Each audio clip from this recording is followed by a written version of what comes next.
Episode 2, Monsters We Became, by Seanan McGuire. Kaya ran through the manor as swiftly as her legs could carry her. Teysa still caught up quickly, moving with the speed that Kaya knew would cost her later. For Teysa to be running alongside the much younger, fitter planeswalker, she had to be drawing deep on her magical reserves. That sort of thing always came with a price. The pair came to a stop at a tall, ornate door, still closed despite the ring of servers and household servants standing outside it. They looked uniformly relieved when they saw Teysa and Kaya come charging down the hall. "Well?" Teysa demanded. "Why are you all just standing around?" "The door's locked, ma'am," said one of the servers. "Larissa's gone looking for a key."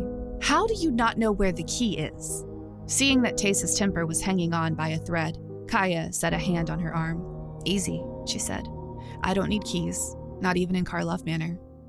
She caught a flicker of something in Teysa's eyes and paused. "Unless this door is warded against ghosts?"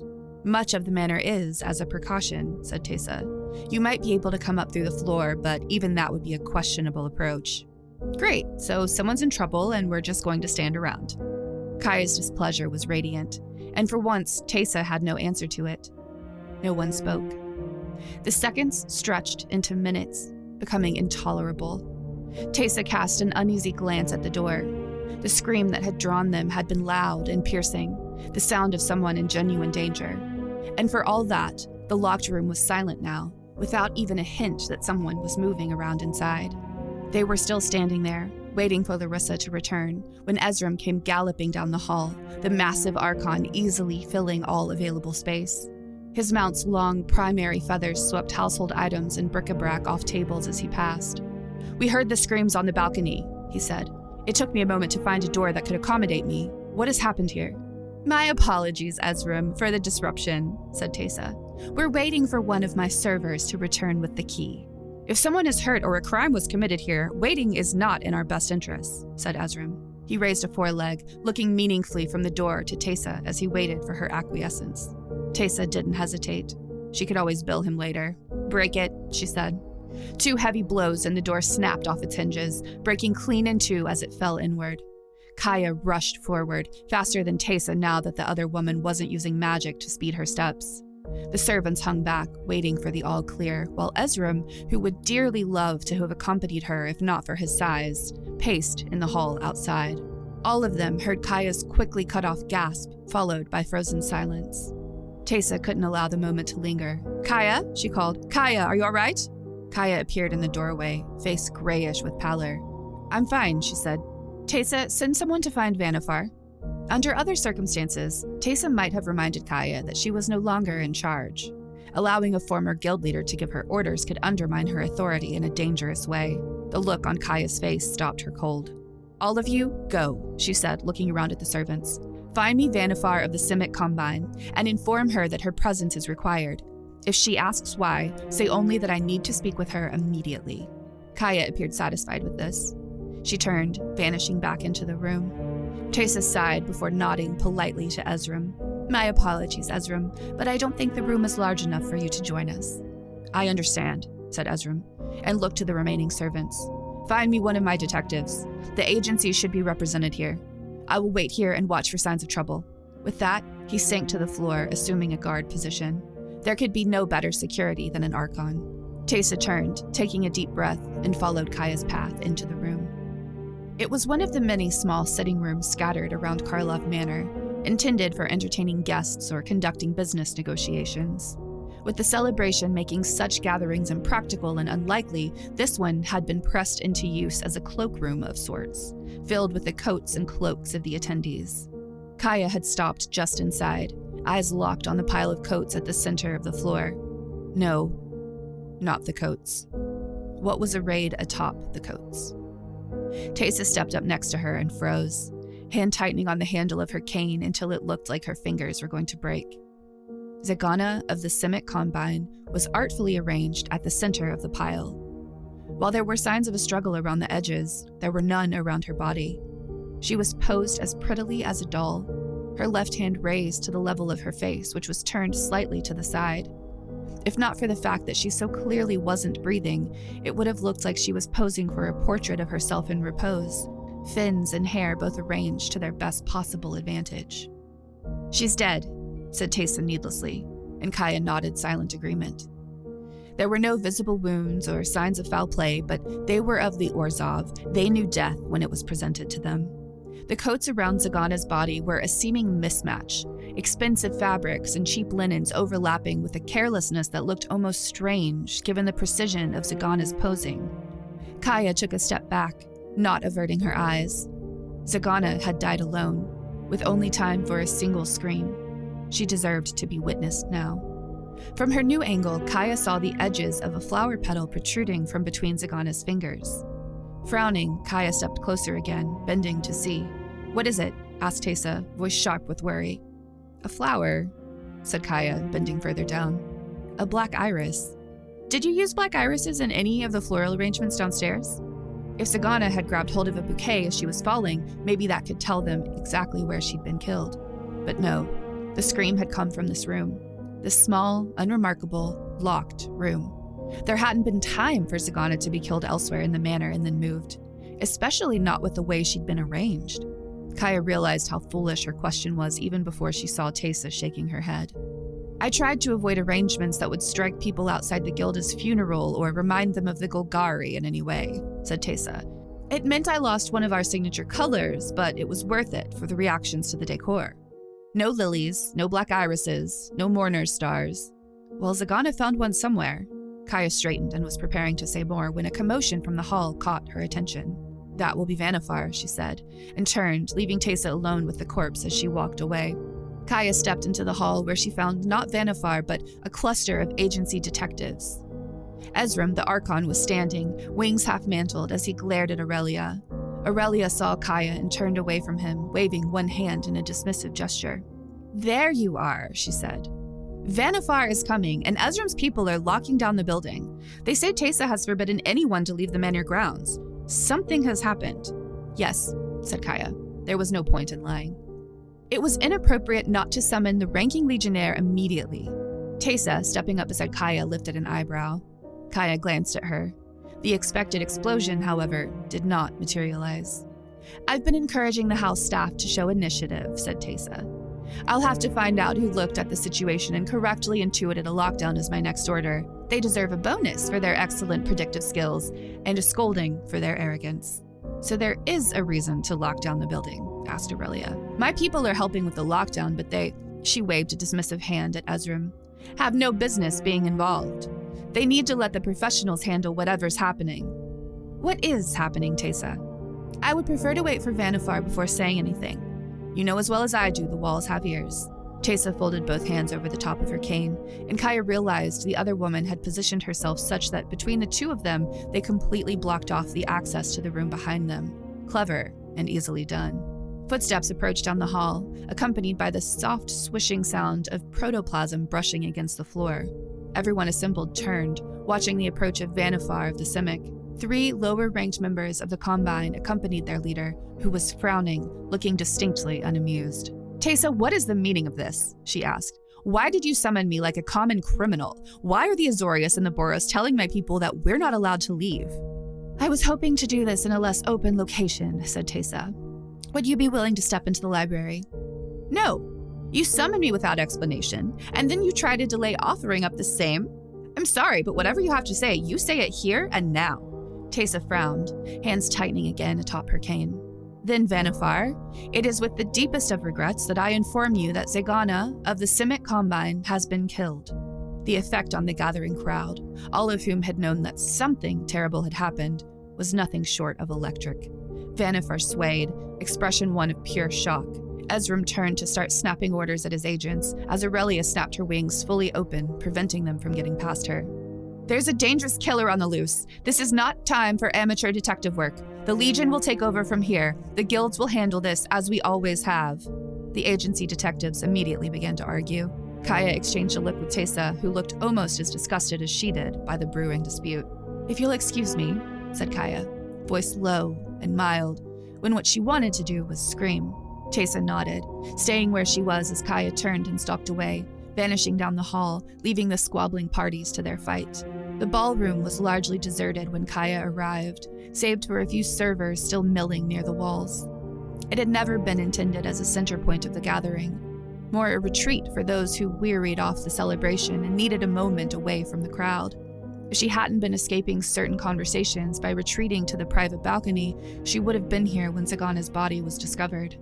The grand balcony, where the guest of honor had been acknowledged, ran all the way along one wall of the ballroom, tall glass doors standing open. The sky outside no longer lit up with colored fire, and the sounds drifting from below were very different from the unfettered celebration that had been going on when she first went inside. Walking to the edge, she looked down to see the partygoers standing in long, looping lines, each one ending at a member of the Senate and a glowing Verity circle. They had cast their spells with admirable speed, making Kaya wonder if they hadn't been preparing for something to go wrong tonight. Boros legionnaires stood near the casting mages, protecting them from interference.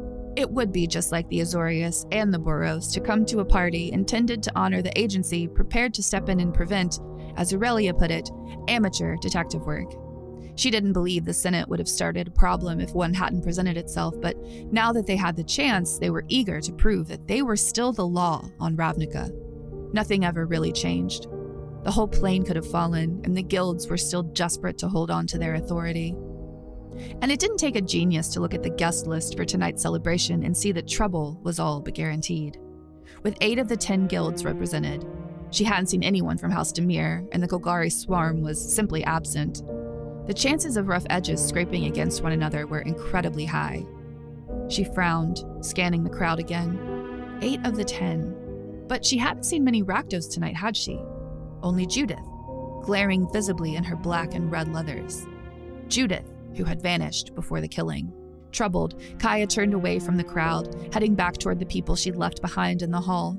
Whether the Azorius had orchestrated their role in this or not, their Verity circles would prove the guilt or innocence of the attendees in short order.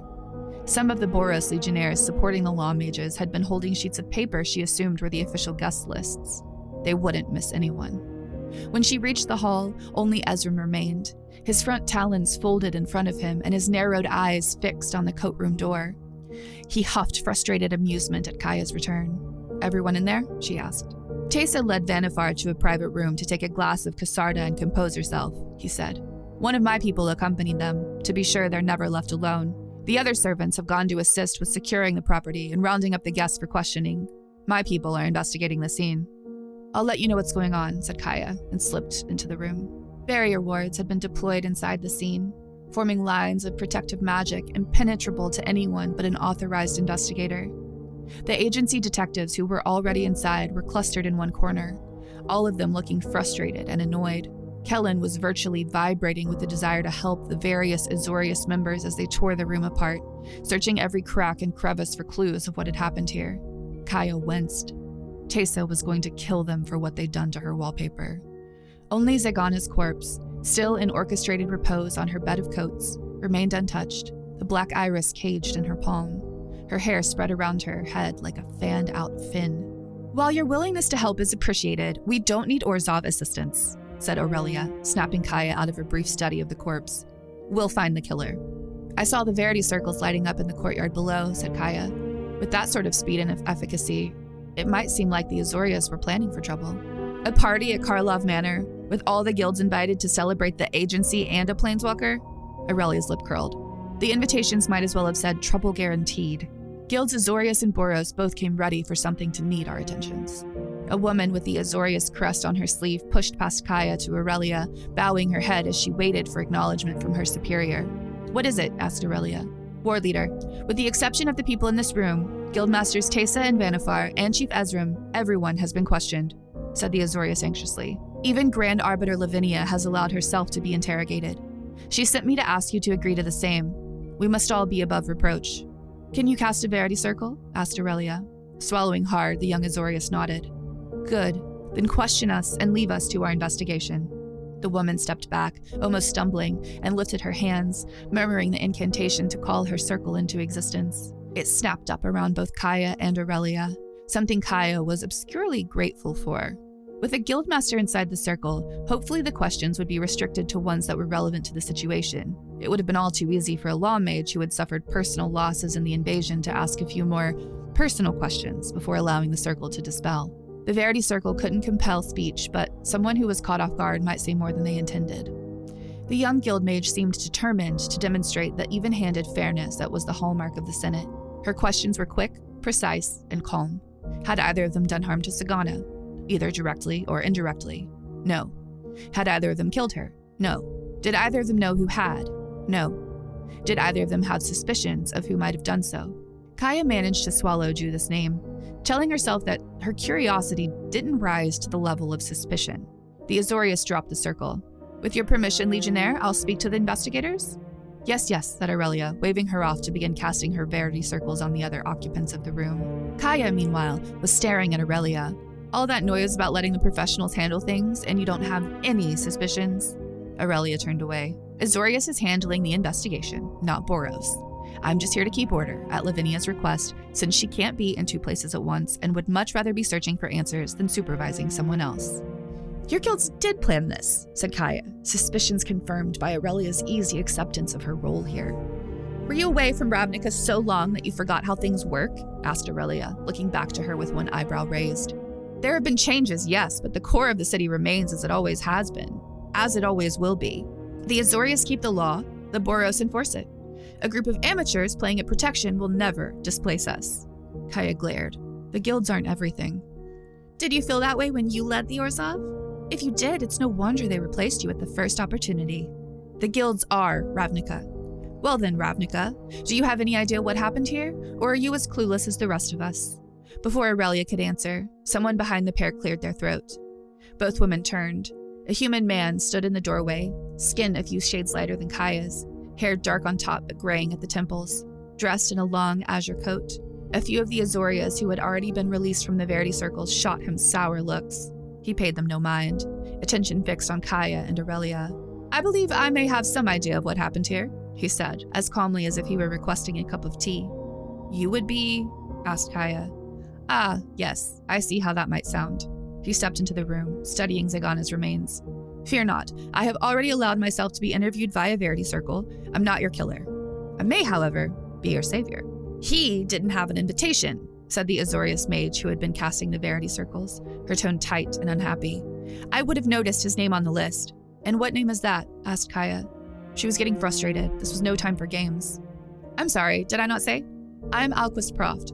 Some people call me the Great Detective Proft, and I have some skill in this arena. He moved closer to Sagana's body and crouched low to the floor, his eyes flicking rapidly from one aspect of the scene to the next. For all their apparent discomfort, none of the Azorius members in the room objected.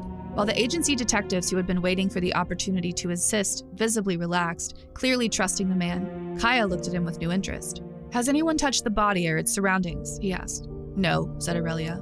In that case, including the flower in her hand, which we can interpret as being representative of the Simic in this specific instance, she has been arranged such that the sign of each guild is visible on the coats beneath her. A pattern has been formed. What do you mean? Asked Kaya. Come here, he said, beckoning her closer without rising from his position. Kaya obliged, too intrigued to object to his high-handed summons. Once she had stopped beside him, Proft straightened, indicating the body and its surroundings with a sweep of one hand. Look closely. What do you see? Zagana and coats? Said Kaya dutifully, searching for the pattern Proft had mentioned. Then she blinked, shifting to the side to get a different angle. No matter how she stood, the Demir logo failed to appear. I don't see Demir, she said.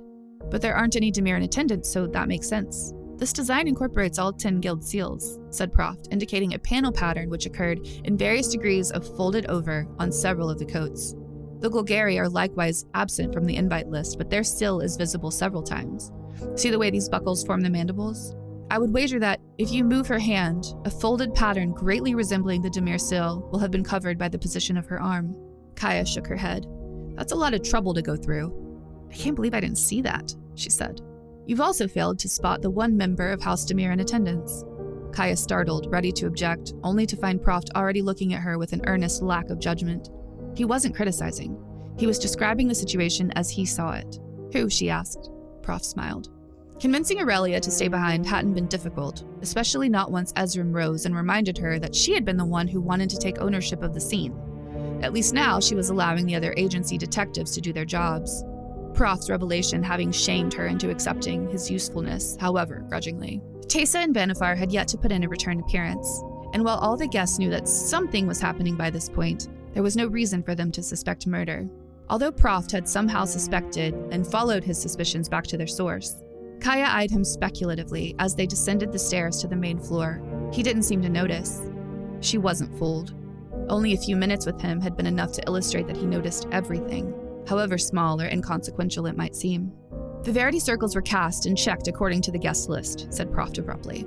If someone failed to appear on the list and evaded the circles with care, they could easily escape questioning. If it were someone who had a good reason to not want to be questioned under conditions of absolute truth, say a Demir spy and known assassin, it would be simple to exploit the gaps in our investigation until the gates are unlocked. Honestly, the only thing I don't understand is why the individual in question lingered long enough to be caught by the lockdown. She's far too skilled for that. Where is she? Asked Kaya. I don't see anyone wearing Demir colors. Did you really think a Demir agent would make their presence so apparent? I might not have seen her, had she not been taking such exquisite care to avoid interaction with members of the Selesnya Conclave. Given that she was wearing the colors of their guild, they should have been her closest companions, not a reason to step aside. Oh, said Kaya, scanning the crowd with new eyes. She had fallen so quickly back into the Ravnikan way of thinking, where no one would wear the colors of a guild they weren't affiliated with unless they were looking for trouble. Members of the Conclave were scattered through the crowd, milling as purposelessly as the other guests who had been questioned but not released. At the base of the stairs, Proft looked around, nodded to himself, and struck out across the party, heading for the fringes, where the lowest-ranking guild members had naturally assembled. Kaya followed closely, watching the crowd as she tried to see whatever it was that he saw, whatever intangible trail he was so intent on following. As they reached the edge of the crowd, Proft motioned for Kaya to step back, then continue onward on his own, moving until a dark-skinned woman in Selesnya green and white was standing almost exactly between them. Her gown was perfectly tailored, fitted precisely to her form, and a beautiful exemplar of the season's fashions. There was no reason for her to have caught anyone's eye apart from admiration or envy. No reason, save for the lack of any guild logo visible on her person. It was a jarring omission, given the precision of the rest of her attire.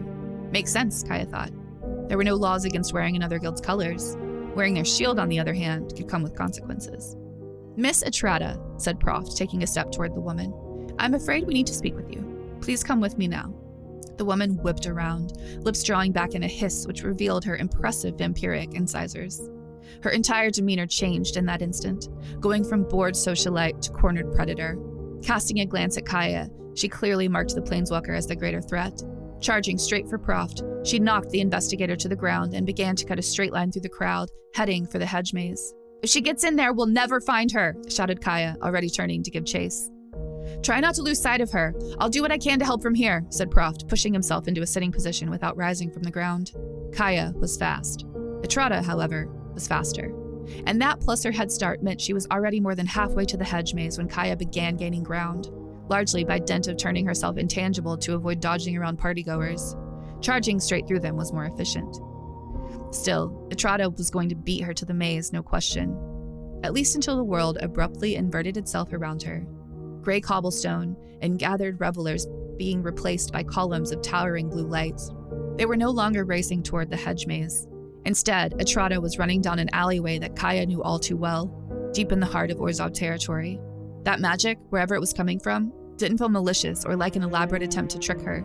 In fact, based on the way Etrata was slowing and looking frantically around, scanning the surrounding buildings for a way out, this was helping Kaya more than anything else. She put on another burst of speed, pushing herself to her physical limits. In the sudden silence, her footsteps echoed like rocks dropped into still water. Etrata glanced backward over her shoulder before making an abrupt left turn into what Kaya knew was a dead-end alley. She was within 10 feet of the vampire when the white landscape collapsed around them and Etrata plowed directly into Kellen. The young agency investigator looked surprised, even as he was clasping his arms around the runaway Demir. She struggled and snarled, but he shook his head, not letting go. He was still holding her when Kaya ran up to the pair of them. What was that? She asked. That was me, said a winded voice from behind her. She turned. Proft, clearly exhausted, but back up on his feet, was staggering through the semi-dispersed crowd to join them. A further look told her he wasn't injured, just exhausted. What kind of magic is that? I make what's in here become out there, and I can recreate anything I've ever seen, he said, tapping his temple as he looked past her to where Etrata struggled to escape from Kellen. Everything all right, young man? Absolutely, sir, said Kellen. Thank you for helping us apprehend this miscreant. Members of the Azorius Guild were already beginning to converge on their position, with Lavinia at the lead of the largest cluster. Kellen tightened his grip, jaw jutting out briefly in stubborn determination. Proft stepped forward, setting a hand gently on his arm. This is not the time to stand our ground, he said. They found nothing. We found a possible culprit. They didn't assist in the chase. You captured her. The agency doesn't need the glory if we can have the satisfaction of knowing that without us, none of this would have been possible. Kellen nodded, grudgingly. Lavinia drew close enough to speak. Remand the suspect to Azorius custody at once, she said, voice ringing over the courtyard. Kellen released Atrada, standing next to Kaya and Proft as she was swiftly apprehended again by the waiting Azorius. The three of them remained where they were, watching as Atrada was hauled away.